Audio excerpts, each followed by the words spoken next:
Good afternoon, everyone. Oh, great. Made me feel like a teacher when you respond like that. Anyway, today's talk is about the most easily observable objects in the night sky. In other words, the stars.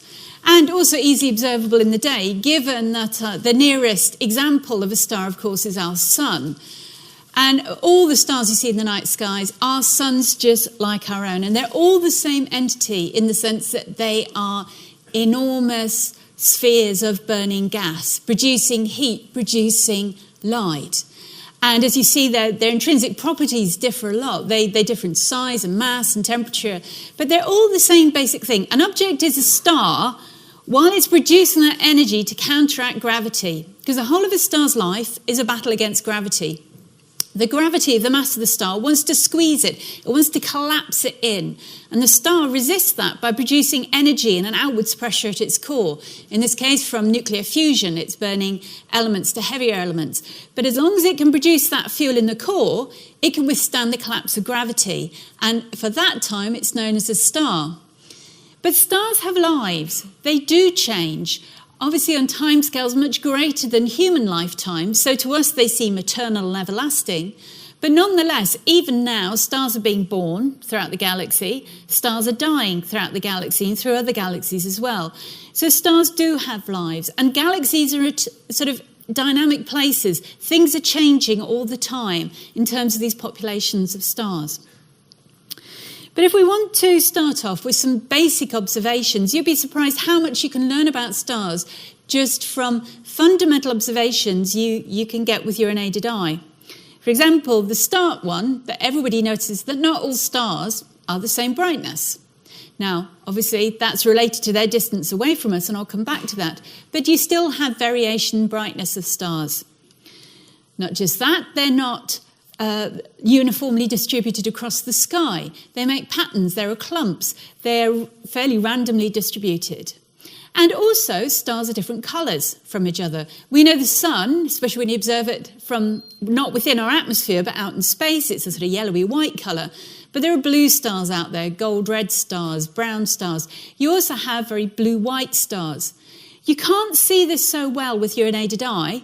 If you're familiar with the constellation of Orion, your best bet for seeing an orangey-red star is Betelgeuse at its top shoulder. And you could compare that with Rigel down at his knee. And the two stars are very, very different colours. Rigel's the blue-white, Betelgeuse is that orangey-red. In general, you have to rely on images, digital images perhaps like this, because the colours are quite subtle and you don't get enough light from a star for it to sort of fire the visual receptors in your eye. But a lot of the pictures, it becomes apparent that these colours are very, very different from each other. So just these basic observations, as I'll show you, allow us to infer a lot of properties, fundamental properties about stars.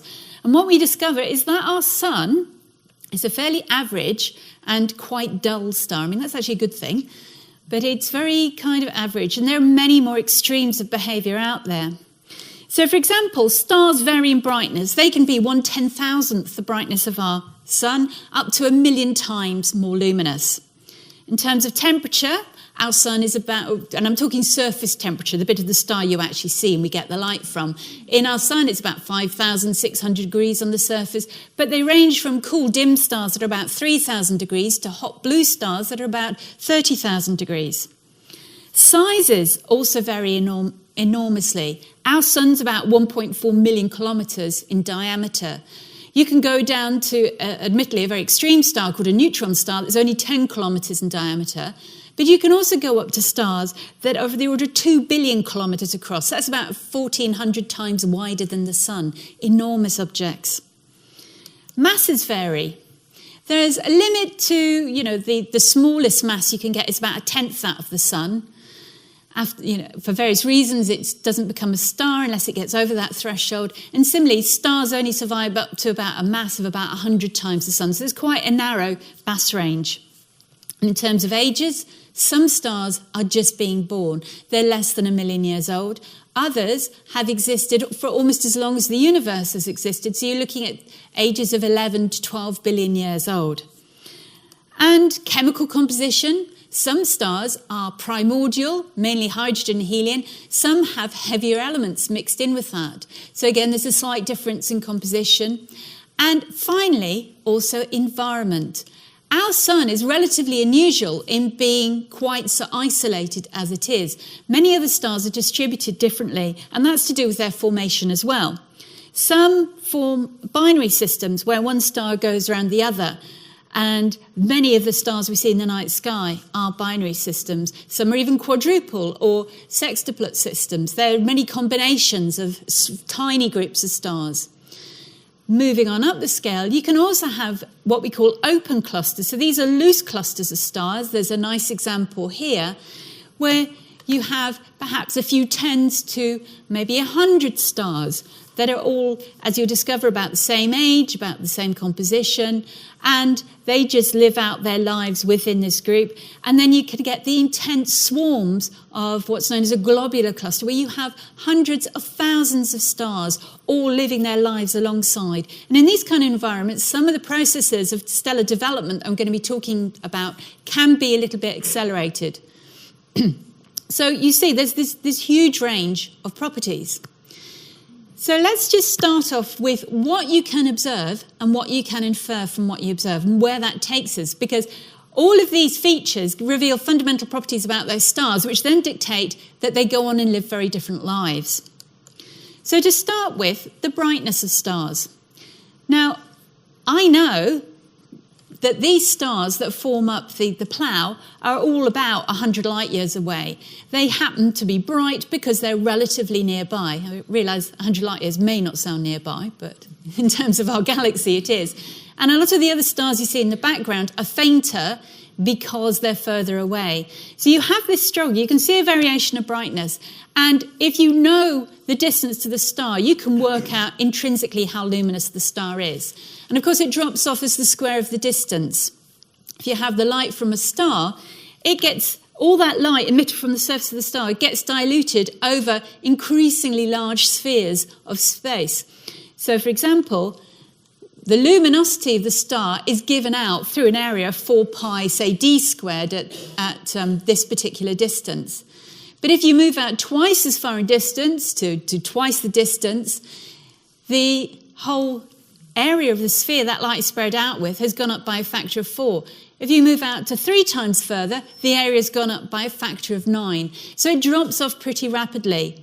But if you can work out through various means, and that's going to be my talk in April where we talk about distances to stars. So I'm going to put it on one side for the minute. But if you know the distance to the star, the flux is what you measure of the brightness of the star, you can infer its intrinsic luminosity. So different stars, let's say you can do that and you can work out the different brightnesses, the real brightnesses of stars. When this was originally done, we didn't have telescopes, we didn't have cameras, we didn't have photographs. And astronomers use this very archaic scale. So if any of you are amateur astronomers or have read anything about amateur astronomy, you see we talk about brightnesses in terms of magnitudes. And it's worth just telling you a bit about magnitudes, because this was developed in the 2nd century BC by this Greek chap, Hipparchus.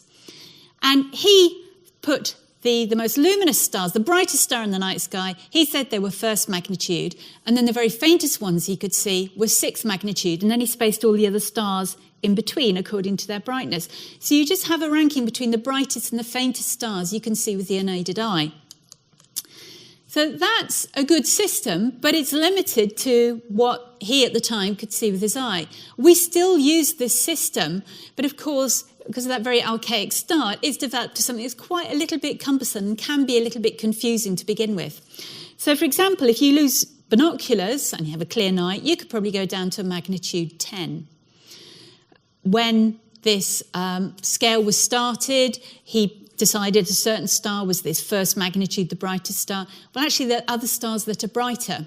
To include those in the scale, you have to go through 0 and up to negative magnitudes. So, for example, Sirius, the brightest star in the sky, is -1 in magnitude.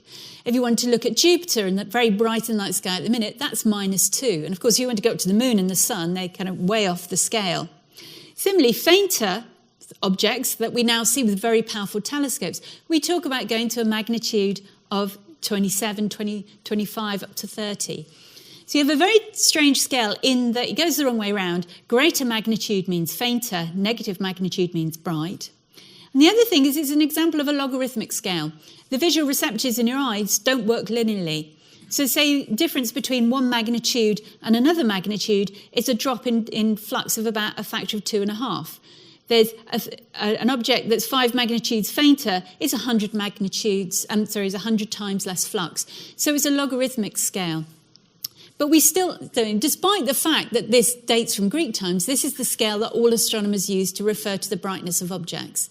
But it's still an observed brightness. And so we need to change it all to something called apparent magnitude, which is where you basically say how bright, what magnitude that star would be if you put it at a distance of, not entirely an arbitrary distance, of 32.6 light years. And at that point, you've got all your stars. And so we turn it into, again, an intrinsic, a real luminosity. So we can measure brightness. We know how bright the stars are. This is complicated a bit by the fact I've just told you they're different colours. And the colour of a star is related to its temperature. The colour of a star radiates its light most strongly and depends on its temperature because it's basically thermal emission. It's due to the heat of the body. And if you distribute the colours that come off from bodies at different temperatures, it follows what's known as a Blackbody spectrum. So here, for example, this is a spectrum. So you've got the colour, if you like, wavelength of the light given off by the body against the brightness. And you can see you have this sort of regular family of curves. And you see where the peak goes. So here it's very blue for a very hot object. It moves into the more visible for a cooler object and a very, very cold object in terms of stars. 3,000 degrees, the peaks in the red. And so you don't just quote a magnitude, you have to say what colour that magnitude is measured in. So it starts to get more complicated already. So very hot blue stars, we can say their temperature is about 12,000 degrees. Stars like the sun, again, 6,000. They peak in the visible spectrum. Cold, dim, red stars peak perhaps just more towards the near infrared. But this allows us to measure the temperature. If you look at 2 bands in the visible, you take pictures and you say, OK, I'm going to compare the light in a star maybe at this kind of blue band and maybe this kind of yellow band.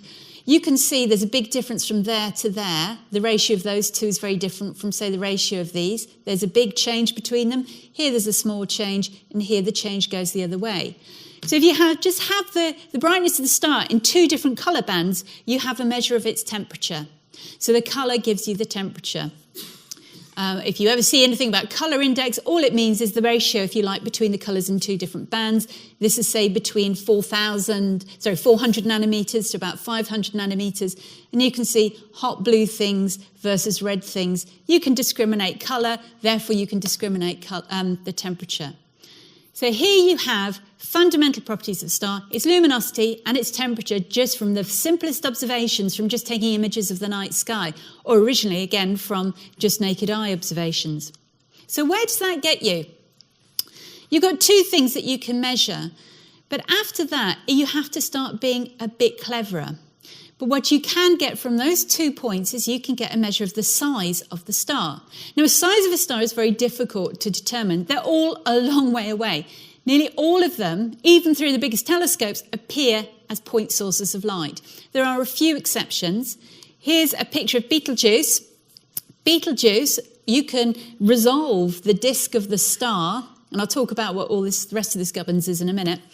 But you can get the size of the star just because it is a phenomenally big star and it's relatively close, at only 650 light years away from us. So fortuitously, we can actually see the surface of Betelgeuse. We can even resolve structures on the surface, like star spots. But Betelgeuse is very much the exception. Even with the most powerful telescopes, nearly all the other stars appear as point sources of light. So to get around this, you use the luminosity and the temperature. So the luminosity, if you plot that if you look at the equation that gives you that blackbody spectrum, you find it's this. Now, I don't mean to frighten anybody who doesn't like equations. It's very simple. 4 pi r squared is the surface area of a sphere. So that's the surface area of the star. And it radiates at this temperature T to give off this luminosity L. So it's effectively, what temperature this area is radiating at related by sigma is just a constant here. That gives you the intrinsic luminosity of the star. So I've already told you from the brightness and the colour, we can measure the luminosity and the temperature. We know sigma, that's just a constant. Therefore, for every luminosity and temperature, you have a unique radius for that star. And so immediately you know the sizes of stars from these two observations. And the way it goes, if you look at the proportionality, if luminosity was fixed, if you increase the temperature, then to keep luminosity constant, the radius has to decrease. So hotter stars are smaller. Similarly, you could say, well, okay, let's keep the temperature fixed and look at the way luminosity and radius vary. Well, the more luminous a star, and it's got a fixed temperature, it has to be radiating out through a bigger radius. And so more luminous stars are larger. And from that, you get three fundamental properties: luminosity, temperature, and its size. So where does this take us? If we want to compare stars, and obviously we want to go and do that and see how they live out different lives, maybe you want to compare those intrinsic properties.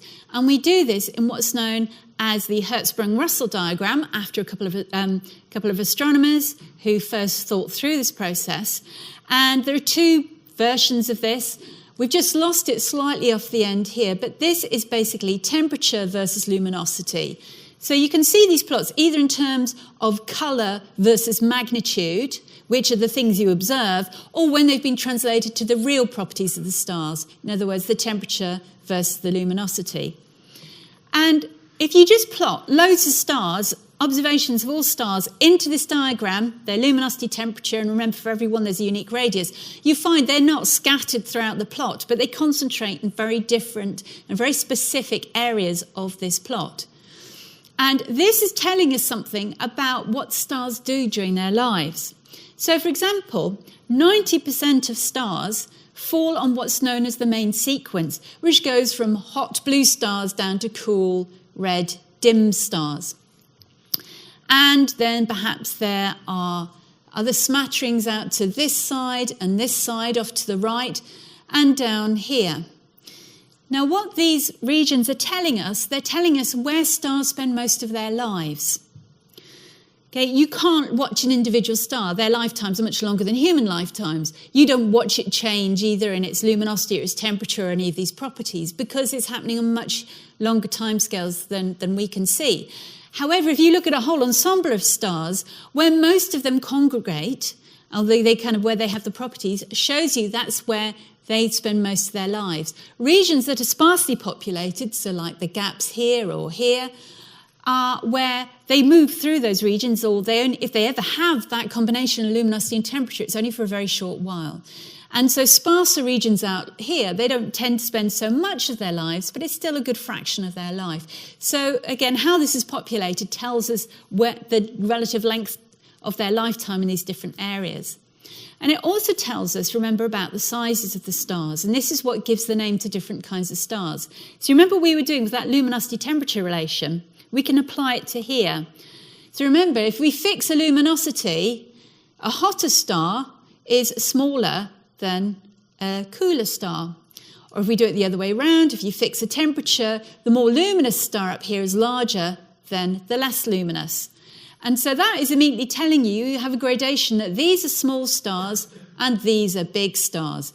And so this lends other names that you may have heard to stars. You have supergiants, the very biggest. You have giant stars. And in the opposite end, you have things called white dwarfs. They're hot and they're small. And these are all key periods within a star's life, especially a star like our sun. And when I'm talking about giant, supergiant, let's just show how big these are. This is a lovely movie that goes around on YouTube. We're just starting off from the moon and working up in size through the planets.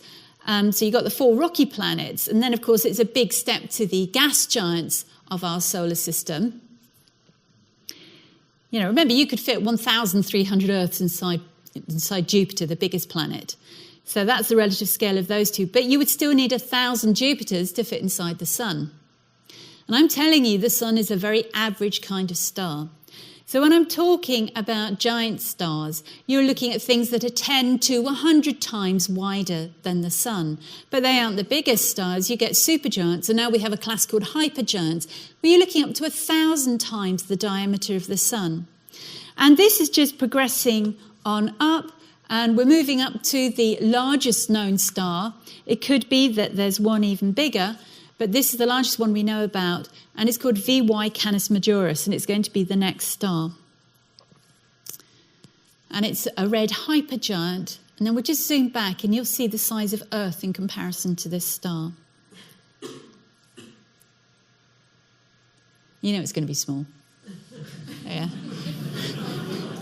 I bet it's even a challenge to see that right from the back. So, I mean, it just gives you an idea that when we're calling them supergiant and giant, they really are massive. You're talking things 2 billion kilometres across. So we've got colour, we've got size, we've got temperature. Now we've got to get a bit crafty. Another key parameter about a star, a fundamental property, is its mass. And a mass is something that's difficult to measure. You don't go out and just observe the mass of a star. You can observe its gravitational attraction, and that's when it's useful. If you've got stars in a binary system, you can see the gravitational effect of one on the other, and you can start to measure masses of different kinds of stars. And so you have to get the mass by indirect means. But if you put that as a property on top of this colour magnitude diagram, you find there's a very clear correlation of mass with this main sequence. If I just put the masses on, you find the most massive stars here are the hot blue ones. The sun is about here, midway down the main sequence, and the cool red stars go down to about 1/10 of the solar mass. Now, the reason you've got these kind of boundaries of 1/10 to 100 times the solar mass are because if it's very tiny, you don't have enough gravitational compression to squeeze the centre of the star to temperatures where you can actually initiate nuclear fusion. So below that, you get objects called brown dwarfs, which sit between Jupiters and cool dim stars. And you haven't got nuclear emission, so it's not nuclear fusion, so it's not quite a star, it's not quite a planet. Above 1/10 solar mass, you get enough temperature in the core that you've got nuclear fusion, and then it behaves like a star. But at the other end of the scale, you can't just have an infinitely big or infinitely massive star, because stars produce light, and light has pressure. And if you have a 100 solar mass star, you can see it's going to be very hot, it's going to be very luminous, just continuing this trend. And the light there's going to be so much pressure from that light that it ends up pulling the star apart. So it's that difficult balance between too much light at the centre versus the gravity. And we reckon above 100, 120 solar masses, stars are not stable. They can't exist at those masses. So generally, we go from 1/10 to 100 solar masses. And the line follows the line of the main sequence. This makes sense. If you have a very massive star, it's got more mass, it's got more gravity squeezing on it. It has to produce more energy at its core. And it has to produce this energy faster. So it burns hotter, it burns brighter because it's producing more energy. And it has to produce, even though it's a very massive star to begin with, it has to produce so much energy that it goes through its fuel much quicker. So those tend to be the short-lived stars. If you have a cool dim star, it doesn't have so much mass, it doesn't have to go through its fuel at such a prodigious rate, and it burns for a lot longer. So not only do you get this distribution of mass down the main sequence, you get a distribution of lifetimes. So a star like our sun can last about 10, 15 billion years. The very hot, massive stars have lifetimes of tens of millions of years. And even cooler stars maybe are the much older systems. So again, mass is what determines where a star is in the main sequence. And mass is something that is virtually unchanged through most of the lifetime of a star. I mean, forget stellar winds, forget, the final throws where it maybe will lose mass very rapidly. For most of the lifetime of a star, it's got the same mass. So a star doesn't move up and down the sequence, it's just a distribution of behaviour. And the key thing that, determines where a star is on that is its mass. Okay, so to the story of stars. Now, I told you they're being born all over the place, and they are born from the reservoir of material that is our interstellar medium. And there's a lot of matter out there. The space between the stars is not completely empty. It's filled with gas, it's filled with atoms, it's filled with ionized atoms. It's got those small solid particles of dust that I talked about in my first year's lecture here. And all of this is mixed together. And within the interstellar medium, you've got different phases. So, for example, in the space between the stars, there's a lot of hot gas. This is an ionized plasma. It's so hot. but it's very sparse, it's very diffuse, it's not very dense, and so even though it occupies a lot of the volume, there isn't so much mass in it. And then embedded within that, you've got cooler clouds, denser clouds. Now, these aren't so big, but because they're denser, they tend to carry a lot of the mass. But they're cold. You can't see them unless you're looking in radio wave bands. They're giving off radio emission. You might see them if they happen to be in proximity to one of these bright blue stars. They can ionize the gas atoms and make them appear as these pink nebulae that accompany the blue stars. So in terms of the reservoir, it's the cold, denser regions that happen to be the best places for star formation. And in particular, embedded within all this complex of very sort of hot gas and cooler gas, there's the ones that almost appear opaque. It's structures like this. If I just zoom in on some of these are regions where the stuff is so condensed. I mean, obviously nowhere near as condensed as the air you're breathing now. This is condensed for the interstellar medium. Okay. But it's still the densest region of the interstellar medium. You've got so much dust there that they begin to look opaque. And these are very cold clouds. They're small clouds. And these are the regions where star formation starts happening, especially as they tend to get shredded by the light of surrounding stars, and they break apart into these small cocoons that will go on and form the stars. I would just say I always love this particular cloud. Always doing a particularly rude hand gesture. So one of these little cocoons starts to collapse down. Maybe it's more dense than a region, so it's got more gravity. Gravity pulls things together. You've got gravitational contraction, conservation of energy within the cloud. If things lose gravitational potential energy as they fall in, their energy goes into heat. And so you've got accumulation of stuff towards the center of the cloud, or a dense region in the cloud, and then it heats up. And at a point, it reaches 15, 18 million degrees. That's when nuclear fusion begins, and you switch on your protostar.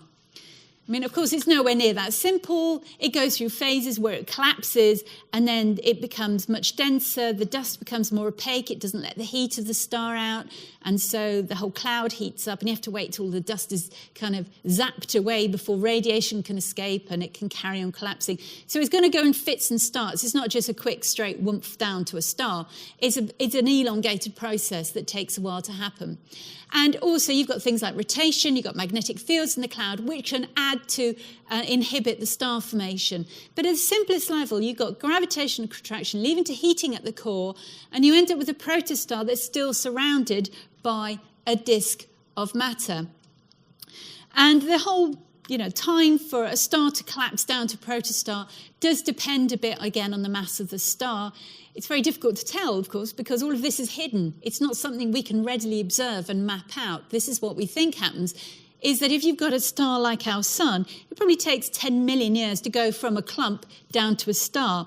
But if you've got something that's like 15, 20 times more massive, maybe it just takes a couple of 100,000 years to reach to that stage. And there are interesting things that happen. I've talked about protoplanetary disks before. The material that forms a torus around the star eventually goes on to form a planetary system.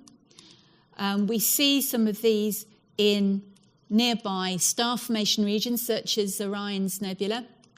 And this is just an artist's impression, where you've got the protostar in the middle, surrounded by this big, opaque torus of material. But this also funnels some of the material that flows from the star. And that protostar, in its very early phases, produces twin jets that come out of the rotational axis, and they blast out probably for a couple of light years into space. Now, again, this is a very short-lived period, maybe a few tens of thousands of the protostar's life. And it's part of this adjustment of working out how much energy it needs to produce at the core to counteract gravity. It's an unstable situation. And one of the net things is that you have these twin flows of gas, and they're coming out at probably sort of tens of thousands, hundreds of kilometers per second. And when you look at them, they're funneled along the rotational axis, and they indicate that even though you don't see the protostar, there's something really exciting going on in that cloud. So, for example, here you've got the twin jets, and the protostar responsible is buried deep in that cloud. There's another one down here. I love this picture. You see these long, thin jets. And again, what's happening? The protostar is all enveloped in this cloud. We only know what's going on because of these jets. And this is something we do see change in human lifetimes. The star, protostar, is buried deep within a kind of shell of material. Here it's just lighting up this area. And then you've got this jet going out. And where it impacts on the surrounding interstellar medium, you get this kind of knot of glowing gas. And these are called Herbig-Haro objects. They're quite rare because it is such a short, transient part of a star's life. But they're very spectacular. And then, of course, the protostar gradually gets rid of this disk of material. Either it settles down to planets and some of it is blasted off out into space from the winds and from the radiation from the star, and the star is exposed. So you have a point where it'll start off somewhere around here on the Hertzsprung-Russell diagram, your colour magnitude diagram, and it'll follow these tracks, which eventually land it right on the right part of the main sequence for its particular mass. And then it spends most of its lifetime as a star, a recognisable star like our sun on this main sequence. It's worth just saying why star formation is still happening all around us. I've told you it comes from gravitational collapse of a gas cloud. And whether or not a gas cloud collapses depends on a couple of subtle things. It's very easy to see that if you have a couple of slight overdensities, imagine one of those sort of cocoons, you've got ever such a slight fluctuation of density there compared to there. This has got slightly more self-gravity of all the particles in the cloud than maybe other regions. And so it'll gradually pull stuff in, and you get those condensations begin to form, condensations of mass within the cloud. And then because they're slightly denser than the surrounding regions, they have more gravity, they'll pull in more material. And you start getting a runaway process, a gravitational collapse, which is fine, except there are things that stall that. And one of those things is fine if all the particles in the cloud are completely stationary, but they're not. They have warmth, they have temperature. Even if they're only a few degrees above absolute zero, they're still jiggling and moving and vibrating. And that gives them energy that can resist the gravitational collapse. And so, again, slight exaggeration, but if they're all moving around all the time, the hotter they are, the more they're moving. Because, of course, temperature is just a measure of the sort of average kinetic energy of the particles in the cloud. So the hotter clouds, particles are moving more, and they resist the gravitational collapse more. So whether or not a star collapses to form, a cloud collapses to form stars depends on this balance between the gravitational force versus the thermal pressure of the motions. In other words, density versus temperature. So where you're going to form stars preferentially is going to be where it's cold, because they're not moving about so much, and where it's dense, you've got stronger gravity pulling things together. And you have those kind of regions, so that's why it's those cold, dense regions that go on to form the stars. So this also answers the question about why some stars are forming even now. Because if our galaxy is 11 to 12 billion years old, there's gas clouds all around us. Why do they sit there for all this time and only now start to form stars? One of these two things has to change, density versus temperature. It can sit there in an equilibrium state. Maybe it's slightly too sparse, maybe it's slightly too hot to actually go on and contract down to form stars. But if something then just tips it over and changes one of these properties, that's when that'll start. It's difficult to change the temperature of a whole cloud, especially to make it cooler, but you can change the density of a cloud very quickly by just squeezing it. So maybe you have a supernova that goes off, and that produces, so this is when a star explodes, it produces a blast wave that compresses the gas in the cloud. Maybe you've got the gravitational pull of another cloud that gets too close to it, and that compresses the cloud. And so there are many different ways that you can suddenly get a cloud tipped over into forming stars. And you see this within the disk of our galaxy. Where you have vigorous star formation, and remember I've said blue stars are the most massive stars, they go through their lifetimes quickly, so they're the younger stars, is in the spiral arms of the disk. And you get these spiral arms not because the blue young stars are the ones that are just rotating around like that.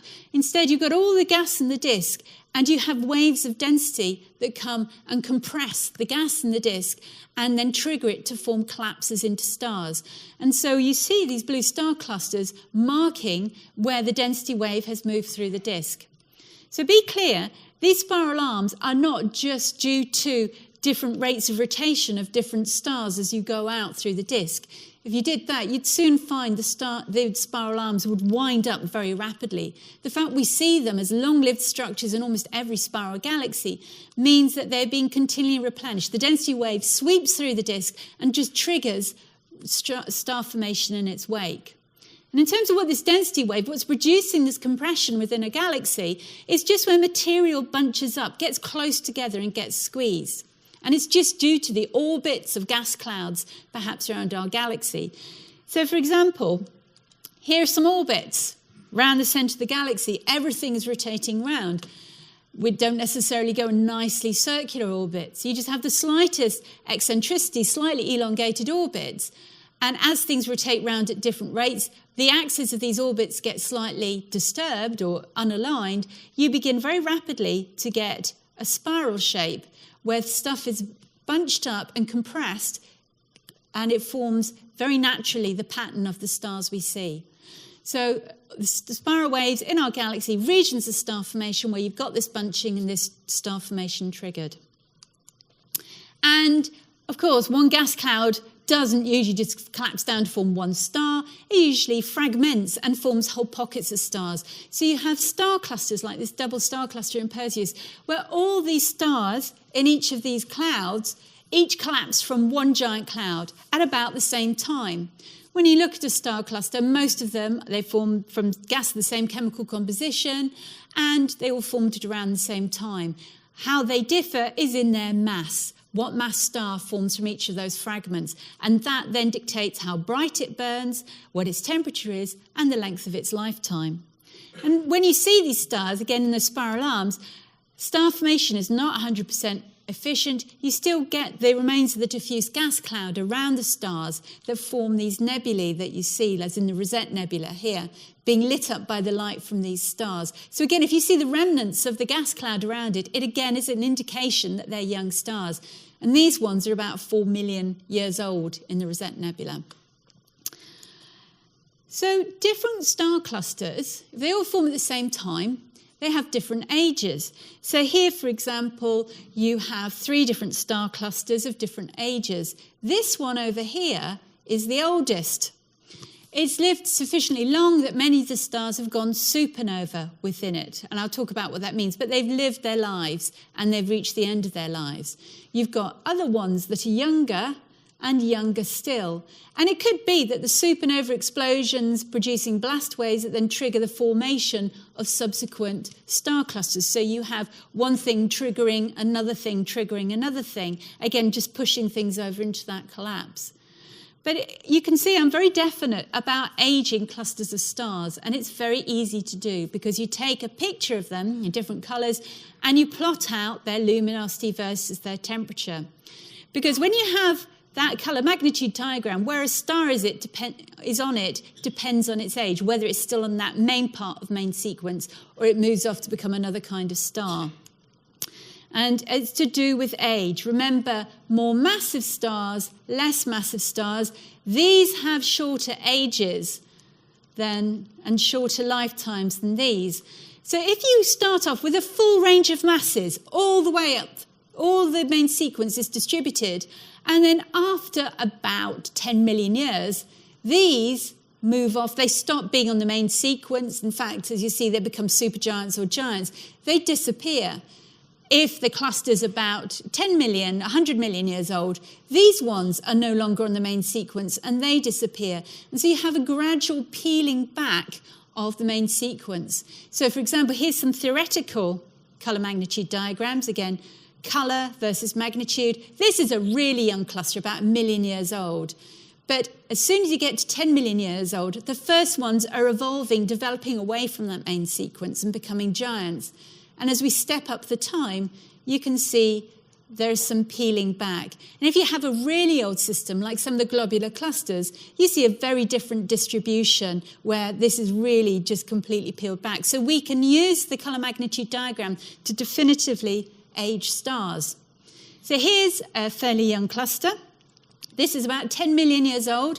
There's just one red giant in its midst, and you can see it's got the full main sequence of stars. Here's another one where there are lots of red giants in their midst. This is probably about 2 billion years old, and you can see it's very different in terms of the colour magnitude distribution. Okay, so what's happening on the main sequence? This is when a star has stopped being a protostar and it's doing that nuclear fusion. And nuclear fusion is the way it obtains the energy. And just very briefly, you've got atomic nuclei. They're created of protons and neutrons, and they're surrounded by this cloud of electrons. And different elements have different numbers of protons in the nucleus. Yeah, again, long story short, but basic idea is that. And so what you do in the core of the sun is that you have 4 protons, and you smash them together through various processes, and you end up with a helium nucleus. Now, this has to happen. You need a lot of energy to get protons to combine to form a helium nucleus. You smash things together at high speed and at high temperature. This will only happen right in the core of the sun, where you get in those temperatures well above 10 million degrees.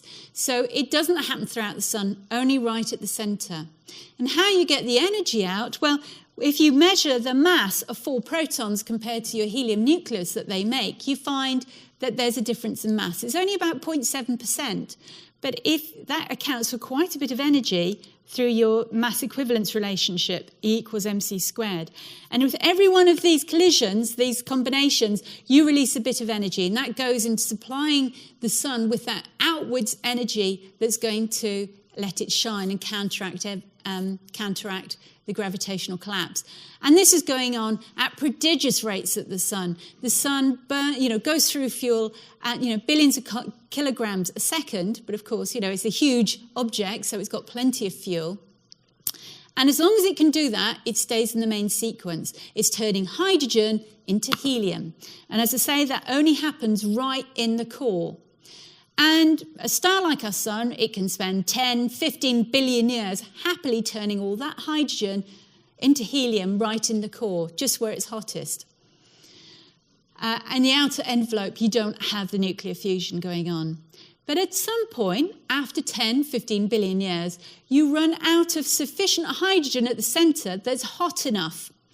And you can no longer withstand the gravity. And at that point, the outer layers of the star begin to press in. They squeeze the star, and the core gets compressed.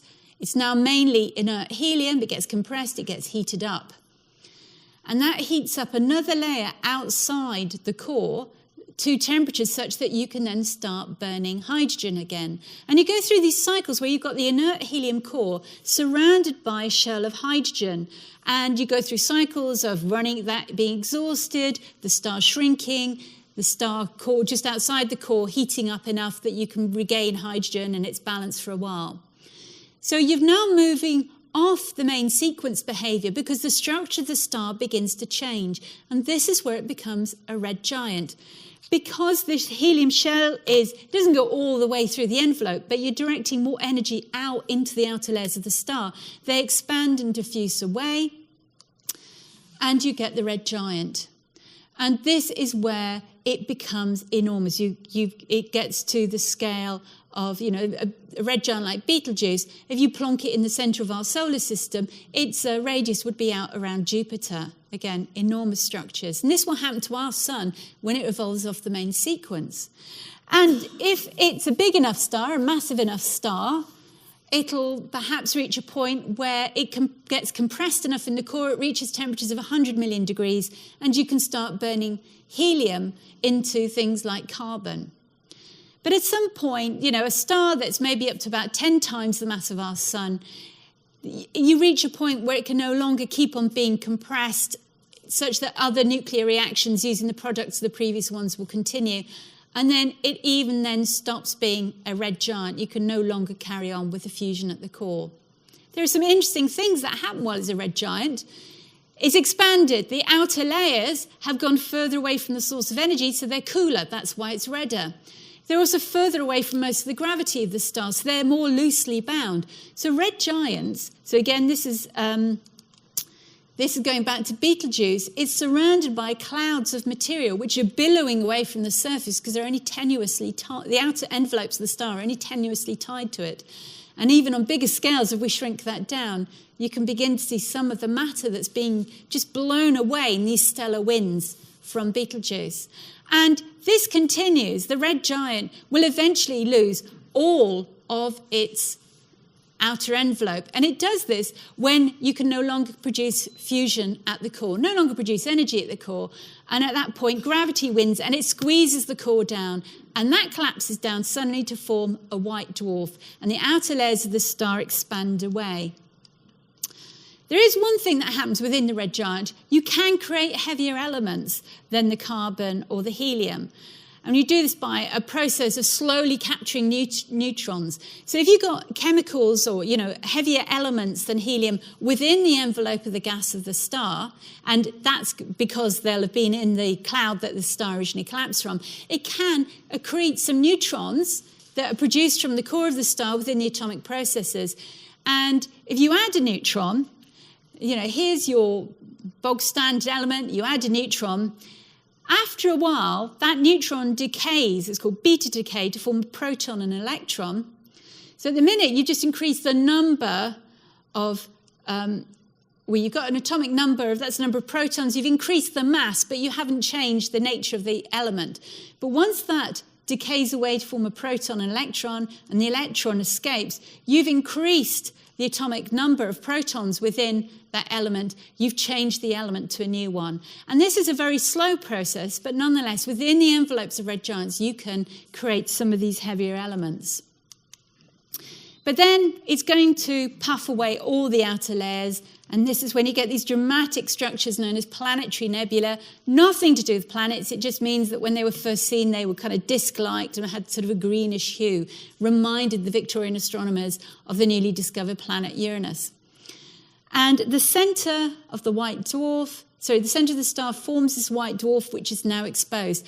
And that is held up by electron degeneracy pressure. In other words, stuff is really compressed. If you compress electrons to a certain state, they don't like being squeezed anymore, and they can resist it. And they can resist the gravity of this white dwarf. And it's, again, compressed down, it's heated up, and it's sending out lots of, it's at temperatures of a few tens of thousands of degrees. It will gradually cool. But for, over a few billion years, it's still going to be hot and radiate. It excites the gas atoms in this envelope of material that's going to expand away over the next few tens of thousands of years. So all the outer layers of the star disappear into space. Often in very dramatic structures, they kind of form shells. This is the Spirograph Nebula, different structures. Or you have the Eskimo Nebula. There's his head, there's his Parker hood. So you get winds, you get the Cat's Eye Nebula where you've got jets and winds. And it's not just one eruption of material from the surface, it's given off different eruptive shells, every 1,500 years. And there's one, if you shrink that right down on a much bigger scale, you can see that it's surrounded by a much larger structure and thousands of years before. So red giants go through this process in stages. They puff off material for a while before they finally get rid of it all and collapse down to form the white dwarf. And also, it's worth mentioning that some of that early material that's given off can govern the distribution of the later expanding stuff. So you get these bimodal planetary nebulae. Here's a good example. You've got a disk of dust that's been given off by the red giant when it's in that Betelgeuse phase. It's kind of losing matter, and then the subsequent outer layers of the star expand away and they're focused in two directions. So you get these fantastic structures from stars like our sun when they reach the end of their lives. Now, of course, if you have a more massive star, it's got to produce energy faster. And if you've got more mass, it's hotter in the centre, and you can burn hydrogen to helium through a much more efficient process, which uses carbon, nitrogen, and oxygen as catalysts. So the net result is you're producing a lot more energy, it's much more efficient, you can hold up the mass of the star, but it goes through its lifetime that much more quickly. Now, at the end of the main sequence, you will go the same thing. It will turn to a red giant, and you'll get an inert helium core surrounded by hydrogen shell burning. But of course, because it's got more mass, it'll reach higher temperatures in the core. So helium burning will be commenced to form carbon. And then if it's a big enough star, so between 10 and 50 times the mass of the sun, you're going to go through these cycles of compression and heating. And every subsequent inert core then is used as fuel for the next set of nuclear reactions, and you're building up subsequently heavier elements in its core. And until, if you have a very massive star, it gets to such temperatures at the core that you can actually form silicon to iron. Now, these all happen faster. The processes are gradually less efficient in terms of the energy release, so they have to happen a lot faster. And so the lifetimes in each of these phases, it may be 10 million years in the main sequence, hydrogen to helium, but by the time you're turning silicon to iron, it's only about a week doing that. And once you get to iron and it's similar compounds, you've got a problem, because you can't get energy by splitting iron. It's the most tightly bound element, nucleus. And at that point, the star can again, it may be a supergiant, it may be a giant, it may have all these different shells of different elements burning, but once you hit iron in the core, you cannot get any more energy out, and it undergoes the dramatic collapse because it can no longer sustain itself against gravity. Again, the core collapses down, there's more mass, so it goes past that electron degeneracy phase of the white dwarf, it collapses down to form a neutron star, where, again, neutrons don't like being squeezed, so they resist the gravitational pull. And the outer layers, that collapse of the iron core down to the neutron star, so you're going from something which is perhaps a few million kilometers across to something that's 10 kilometers across in less than a second. And you're kind of leaving all the outer layers of the stars not knowing quite what's happened. They're sitting there unsupported, and they crash down moments later. They rebound off this incompressible surface of the neutron star and then rebound out into space to form a supernova. So this is the endpoint of a really massive star, like, much bigger than our sun. It's going to explode away, form a supernova. This material is going to travel out at some thousands of kilometers per second. This is an example, the Crab Nebula, a relatively young one. Some of this material in the outer edges is still expanding away to 1,000 kilometers per second or so. And the core of the star is right down in here. If I zoom in, it's that, and it's a neutron star. And so this is, and again, I can't show you a beautiful picture of a neutron star, but here's just like an artist's impression. And this supernova explosion releases a lot of energy. They're so bright, they can outshine the light of the galaxy they sit in. And you've got to realize that light is only 1/100th of all the energy released from the supernova. Most of it comes to us in the form of neutrinos. It's a violent explosion, and the outer layers of the star are ploughed into space in a blast wave and mixed up with the material, the interstellar medium. And of course, being a massive star, it's created a lot of heavier elements at its core, and they get dispersed and recycled into the interstellar medium. Not just that, but it's within the supernova explosion that you create those really heavy elements, because there's a flood of neutrons released. And you have a much more rapid process. You can have an element, it requires not just 1, but 2 or 3 neutrons before they undergo this beta decay, and then these disperse, and you suddenly increase the elements by a number of 3. And so in the envelope of a red giant star, it's a very slow process. Neutrons are only acquired very kind of slowly, and there's lots of radioactive decay. But in the supernova explosion, you generate all those really heavy elements, the elements that are heavier than lead. And you can plot what you expect. The S is the slow, that's the kind of elements. This is neutron number against atomic number, and the isotopes you get, and what you get in the supernova explosion, and it accounts for the distribution of elements out there. Okay, so I'm cutting this a little bit short, but you get the idea that the massive star explodes away and you form a neutron star. And if you've got a really, really massive star, something that is like 50 to 100 times the mass of the sun, well, actually you're producing so much light by the red giant phase that it blasts off the outer layers of the star. So as it evolves off the main sequence, it never is a red giant, because you produce so much energy at the core, the outer layers have been dispersed, and these are objects called Wolf-Rayet stars. There's the core of the star, and the outer layers are blown away into space, and it never undergoes the red giant phase. It never undergoes that shell burning, and that affects a lot of the kind of elements that you form within the very massive stars. But they will still go supernova at the end of their lives and disperse what they have created at the core into the stellar medium. So there is this cosmic recycling. These stars generate all the heavy elements in the gas. Most of the interstellar medium is primordial hydrogen and helium formed from the very early universe. But all the heavier elements have all been processed through the core of stars. If you have a nebula and it collapses down to form stars, well, obviously you get the ones that never quite become stars. Those are the brown dwarfs. Those are things less than 1/10 the mass of the sun. You might get solar mass stars, which evolve to form red giants, go through and also planets around the stars, of course, and they will go to form planetary nebulas. You get the very and white dwarfs. Then you get the very massive stars. They'll form the supergiants, and these are the ones that will go supernova and form a neutron star or even a black hole if it's one of those really massive stars. And all of these processes recycle those elements into the interstellar medium. You've got winds from the giants and the red giants. They puff off those outer layers. You've got the planetary nebulae that expand away after the red giant phase. Now, those are fairly gentle mixing, and they're not so enriched in the heavy elements. The dramatic one, of course, is the supernova. You've got lots of heavy elements, and it's thrown off with great energy, so they're very violently mixed into the interstellar medium. So this is a very effective return of material. But you've got to remember, big luminous stars are rare. Only about 5% of all the stars that have ever been formed have actually gone through the supernova phase. So it's not the case that there's a lot of the heavy elements being recycled into the interstellar medium. It's still just a trace of those heavy elements visible. And the other thing, of course, is that although you have this recycling, some of these chemicals are locked away to form what one of my colleagues calls the Cosmic Ash Heap.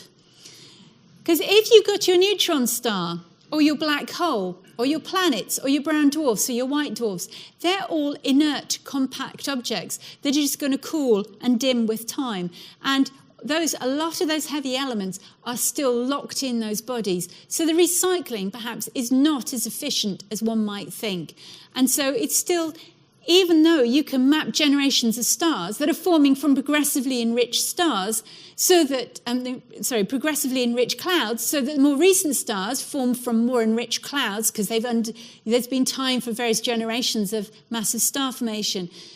This is a slow process, but it's one where you can actually see generations of stars being formed where their chemical composition is changing. And the exciting thing, of course, is that allows you to date different stages of formation within a galaxy and start to look at galaxy formation processes more or less by doing stellar archaeology and looking at the chemical composition of those stars. So there's obviously a lot more to do with stellar lives, but that's just kind of like your potted history, and I hope it gives you a flavour of our galaxy as a very dynamic medium. My next lecture will be the other extreme, no longer looking at the universe around us, but looking at the very earliest light of the universe. So join me in March for Echoes of the Big Bang. Thank you very much.